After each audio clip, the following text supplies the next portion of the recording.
Once I got here, after the first couple of days, it was very odd, walking through the front door.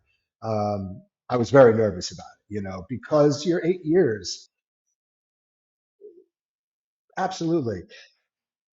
It is. It's not like I hadn't been acting for 8 years. I mean, I've done other projects from the time that I was last seen in General Hospital. And, obviously being involved in a sales position as a real estate agent, I'm interacting and communicating with people and doing presentations and bringing all of my other skills that I've learned, as an actor over 30 plus years into that. But, it's still, you go, geez, I haven't been there in a while. What's changed? Yada, yada.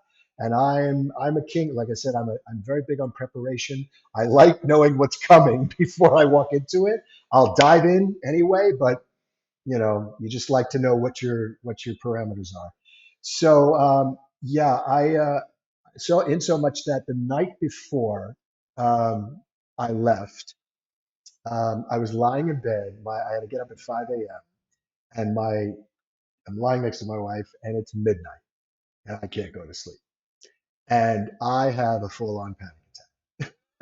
So I'm laying there and going, "Oh God, no!" And I have to get on a plane, and I haven't been on a plane in a while, so I'm like, "What's that?" Flight for a long time. It had taken 5 hours, just swirling and swirling and swirling, and you're just trying to compartmentalize everything, and so much so that I just reach over to my wife, and she's so funny. I tap her on the shoulder, and nothing will bring my wife out of a dead sleep. But I tapped her. I said, I'm having a full on panic attack. And she goes, she just doesn't even open her eyes, reaches back across to me, taps me, and goes, it's a lot.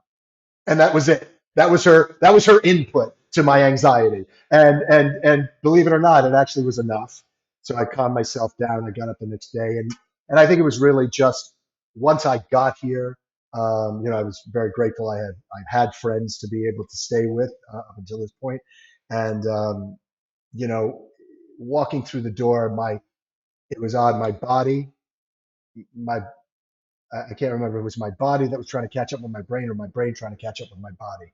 I was there as if I had never left, but my body was catching up with me and going, oh, wait, where are you? Like, so, but just dove right in. And of course, my first scenes were with Nancy Lee. And it was like, again, like we never off and running.